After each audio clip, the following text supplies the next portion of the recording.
अस्सलाम वालेकुम students. Okay students, हम 10th क्लास के बायोलॉजी के chapter number 3 that is coordination and control उसको डिस्कस कर रहे थे। हमने अपनी प्रीवियस वीडियो में एंडोक्राइन सिस्टम को स्टार्ट किया। एंडोक्राइन सिस्टम क्या होता है, किस तरह से फंक्शन परफॉर्म करता है, जिससे हमने इंपॉर्टेंट एंडोक्राइन ग्लैंड्स को पढ़ा। सबसे पहले हमने उसमें पढ़ा पिट्यूटरी ग्लैंड। नंबर 1 था पिट्यूटरी ग्लैंड। उसमें हमने पिट्यूटरी ग्लैंड पढ़ा, क्या होता है, उसका स्ट्रक्चर क्या है, उसका फंक्शन क्या है, कितने लोब्स हैं, कितने पार्ट्स में डिवाइड हो रहा है, कौन कौन से हार्मोन रिलीज करती है। नेक्स्ट ग्लैंड हम पढ़ेंगे दैट इज थायराइड ग्लैंड। ये थायराइड ग्लैंड जो है ये क्या होता है, इसका क्या स्ट्रक्चर है, क्या फंक्शन है, क्या जो हार्मोन प्रोडक्शन कौन सी होती है, इसमें किस प्रोसेस के थ्रू होती है। ठीक है, तो ये सारी चीजें हम अपनी आज की वीडियो में ही पढ़ेंगे, तो आपने सारी वीडियो अच्छे से लाजमी देखनी है। ओके, तो अगर हम थायराइड ग्लैंड को देखें तो सबसे पहले अगर हम देखते हैं कि क्या है, this is the largest endocrine gland in human body. Human body में सबसे बड़ा जो मेजर एंडोक्राइन ग्लैंड है दैट इज थायराइड ग्लैंड। ये कहाँ पे प्रेजेंट होता है, it is present in neck region below the larynx, मतलब कि नेक रीजन के अंदर जो है ये प्रेजेंट होता है, बिलो द लैरिंक्स, लैरिंक्स के नीचे एक ग्लैंड प्रेजेंट होता है जिसे हम क्या कहते हैं, थायराइड ग्लैंड। ठीक है, उसके बाद हम इसमें देखते हैं थायराइड ग्लैंड कौन सा हार्मोन प्रोड्यूस करता है। ठीक है, तो हम ये देखते हैं कौन सा हार्मोन है, ये दैट इज थायरोक्सिन। अब आपको ये एमसीक्यूज में भी आ सकता है, डिफरेंट ग्लैंड्स के नाम आ सकते हैं कि कौन सा ग्लैंड कौन सा हार्मोन प्रोड्यूस कर रहा है, तो आपने इसको अच्छे से इस तरह से याद करना है। आपको एमसीक्यूज आए, आपको शॉर्ट क्वेश्चन आए, आपको लॉन्ग क्वेश्चन, आप इसको इजीली जो है वो अटेम्प्ट कर सको। तो थायरोक्सिन क्या है, thyroid gland produces hormone thyroxine. ठीक है, थायरोक्सिन कैसे बनता है, iodine is required for the production of this hormone, कि हमारे बॉडी में प्रॉपर आयोडीन होगी। आयोडीन कहाँ से, मतलब हमारे फूड में जाती है, हमारे जो इंपॉर्टेंट मिनरल्स हैं उनमें ये आयोडीन भी एक इंपॉर्टेंट मिनरल है। ठीक है, तो ये आयोडीन क्या करती है, थायरोक्सिन की प्रोडक्शन में हेल्प करती है। आयोडीन हमारी बॉडी में स्टेबल होगा तो हमारी बॉडी में थायरोक्सिन होगी। आयोडीन जो है इसकी जो है वो एक्सेसिव लॉस, या हम कह देते हैं कि अगर किसी पर्सन की बॉडी में आयोडीन की कमी है तो उसको क्या होता है, उसको एक बीमारी हो जाती है जिसे हम क्या कहते हैं, गोइटर।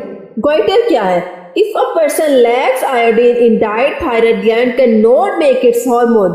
ठीक है, क्या होता है कि अगर डाइट में आयोडीन नहीं है तो क्या होता है, थायराइड ग्लैंड हार्मोन नहीं बनाएगा।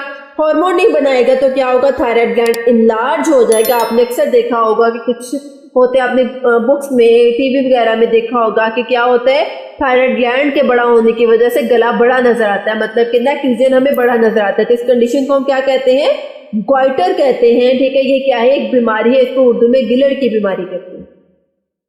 इसके बाद हम इसमें फंक्शन ऑफ थायरोक्सिन देखेंगे। थायरोक्सिन का क्या फंक्शन है, थायरोक्सिन क्या करता है, increases the breakdown of food and release of energy in body, के फूड की ब्रेकडाउन में हेल्प करता है। ऑब्वियसली बात है, जब फूड की ब्रेकडाउन होगी तो बॉडी में एनर्जी रिलीज होगी। It is also responsible for the growth of body. इसके अलावा एक इसमें इंपॉर्टेंट है, बॉडी की ग्रोथ में भी ये इंपॉर्टेंट रोल प्ले करते हैं। के बाद हम इसमें पढ़ते हैं हाइपोथायरॉयडिज्म। हाइपोथायरॉयडिज्म क्या है, हाइपोथायरॉयडिज्म जो है मतलब कि जब थायराइड ग्लैंड की वजह से थायरोक्सिन की प्रोडक्शन में कमी आ रही है, थायरोक्सिन प्रॉपर्ली प्रोड्यूस नहीं हो रहा, थोड़ा प्रोड्यूस हो रहा है, तो इस कंडीशन को हम क्या कहेंगे, hypothyroidism. Hypothyroidism is caused by under production of thyroxine. It is characterized by low energy production in body and slowing down of heartbeat। मतलब कि इसमें क्या होता है कि बॉडी में एनर्जी प्रोडक्शन नहीं हो रही और हार्ट बीट भी जो है वो स्लो हो जाती है।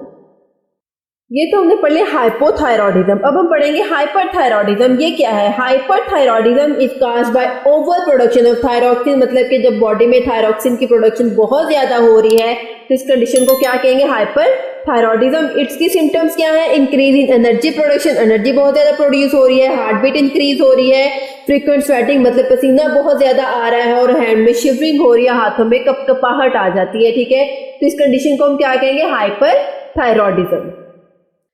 थायरोक्सिन के बाद हम जो सेकेंड हार्मोन पढ़ेंगे जो कि थायराइड ग्लैंड रिलीज करता है, उसको हम क्या कहेंगे, कैल्सीटोनिन। कैल्सीटोनिन क्या है, it decreases the level of calcium ion in blood and promotes the absorption of calcium from blood into bones, मतलब कि ब्लड में कैल्शियम आयन की प्रोडक्शन ज्यादा हो रही है, तो ये क्या करेगा कि ब्लड से कैल्शियम आयन को बोन मैरो तक ले जाएगा ताकि बोन्स में जो कैल्शियम की कमी है वो पूरी हो सके। ठीक है, और कैल्शियम की जो है वो कमी ना हो किसी भी पर्सन को। ठीक है, तो इसके लिए कौन सा हार्मोन रिस्पॉन्सिबल होता है, that is calcitonin.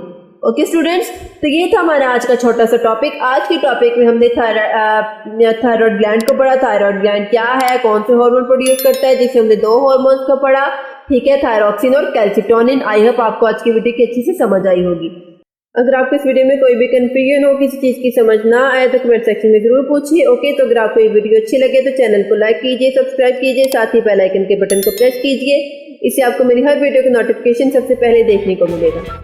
Okay students, अल्लाह हाफिज़।